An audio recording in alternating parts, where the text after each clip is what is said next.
Kapatid, basa muna tayo ng Bible verse. Sinabi pa ni Jesus, ang kaharian ng Diyos ay katulad ng kayamanang nakabaon sa isang bukid. Nang mahugay ito na isang tao, tinago niya itong muli. At sa tuwa niya, umuwi siya at pinagbili ang lahat ng kanyang ari-arian at binili niya ang bukid na iyon. Ang ibig sabihin nun, yun ay ang kaharian ng Diyos, salita ng Diyos. Kapag tinanggap po natin ito na yung pinakamahalaga sa atin. Sa taas po ng bilihin ngayon, pagdating po sa gasolina, ganoon din sa mga bilihin, opo, nakasolar ka, pero hindi pa rin siya nagbibigay ng assurance na magiging okay ang lahat.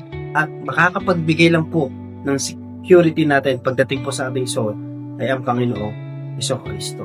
Ang dapat natin panampalatayanan, hindi yung kakayahan ng tao, hindi yung ginawa ng Panginoong Jesucristo sa krus para tayo po ay maligtas. Pinakasigurado po ngayon, kapag tayo ay nasa Panginoon, tayo po ay nasa mabuting kalalagayan. Hindi lang pang physical, hindi hanggang sa eternal. God bless kapatid.